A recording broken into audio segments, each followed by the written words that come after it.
নমস্কার বন্ধুরা, welcome to Soma kitchen. আজকে আমি আপনাদেরকে ফুলকপির পাতুরি বানিয়ে দেখাবো। তার জন্য আমি এখানে একটা ফুলকপি ছোট ছোট টুকরো করে কেটে নিয়েছি। এটাকে আমি এবার জলে ভাপিয়ে নেব। তার সাথে আমি কিছুটা কাঁচা লঙ্কা কুচি করে কেটে নিয়েছি, একটা আধা টমেটোকে আমি কুচি করে কেটে নিয়েছি, এখানে সর্ষে বেটে নিয়েছি, এখানে 1 চামচ হলুদ গুঁড়ো, 1 চামচ কাশ্মীরি লঙ্কার গুঁড়ো, আর একটু কিছুটা পরিমাণ মতো একটু চিনি, আর এখানে নুন, সরষের তেল। চলুন আমি রেসিপিটা শুরু করি। গ্যাসে আমি কড়াইটা বসিয়ে দিয়েছি, এর মধ্যে আমি ফুলকপিগুলো দিয়ে দিয়েছি, তার মধ্যে জল দিয়ে আমি ভাপাতে বসিয়ে দিয়েছি। এগুলো একটুখানি হালকা আমি ভাপিয়ে নেব। ফুলকপিটা দেখুন আমার জলে ভাপানো হয়ে গেছে।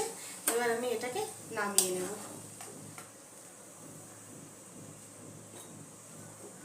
জল থেকে ছেঁকে নেব ফুলকপিগুলো।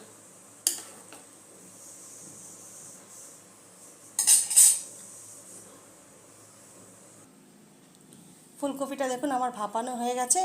এর মধ্যে এখন আমি যা মশলাগুলো সব নিয়েছিলাম সেগুলো আমি মেখে নেব।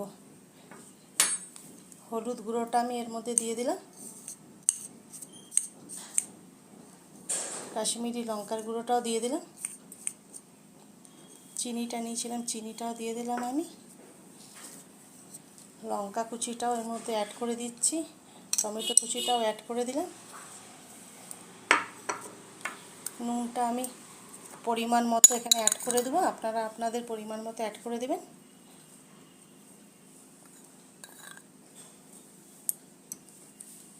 সরষাটা যে বেটে নিয়েছিলাম আমি সরষা বাটাটাও অ্যাড করে দেবো। সরষা বাটা অ্যাড করে দিলাম।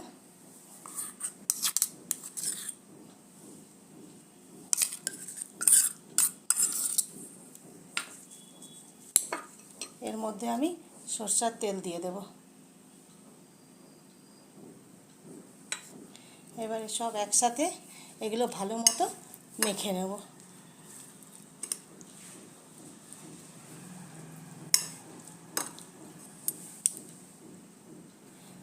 দেখুন এটা ভালো মতো আমার ফুলকপিটা সব মশলা টশলা দিয়ে আমি মাখিয়ে নিয়েছি। এবারে রেসিপিটা শুরু করছি। কড়াইতে আমি সরষের তেল দিয়ে দিলাম।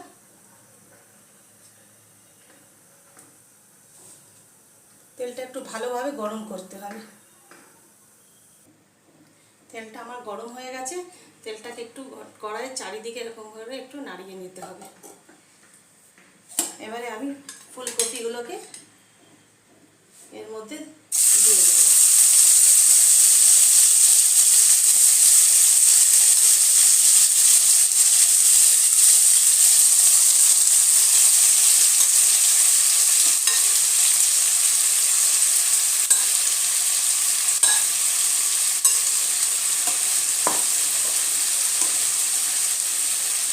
এরকম ভালোভাবে চারিদিকে আমি এগুলোকে এরকমভাবে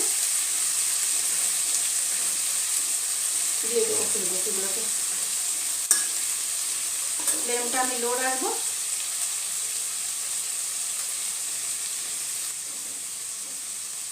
ফ্লেমটা লো রেখেছি। এবার এই ঢাকনাটা আমি এর মধ্যে ঢেকে দেবো।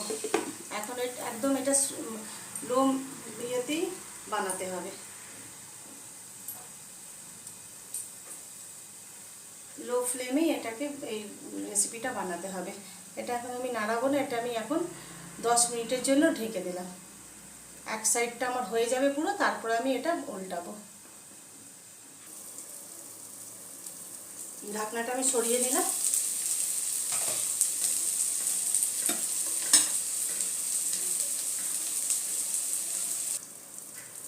ঢাকনাটা আমি সরিয়ে নিলাম। দেখুন এবার এগুলো আমি পাল্টে দেবো। ওই পিঠটা আমার লাল লাল করে ভাজা হয়ে গেছে। এবার আমি এগুলোকে একটু পাল্টে নেব। দু পিঠই আমাকে লাল লাল করে ভাজতে হবে।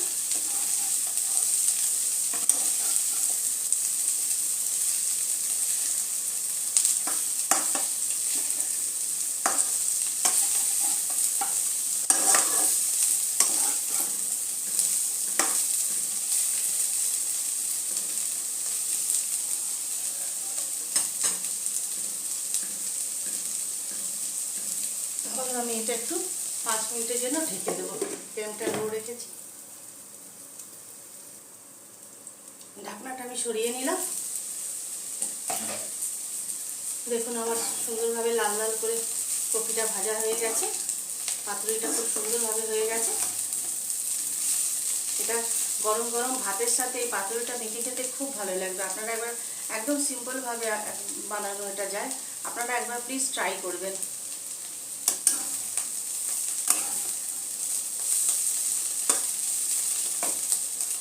গ্যাসটা আমি বন্ধ করে দিলাম।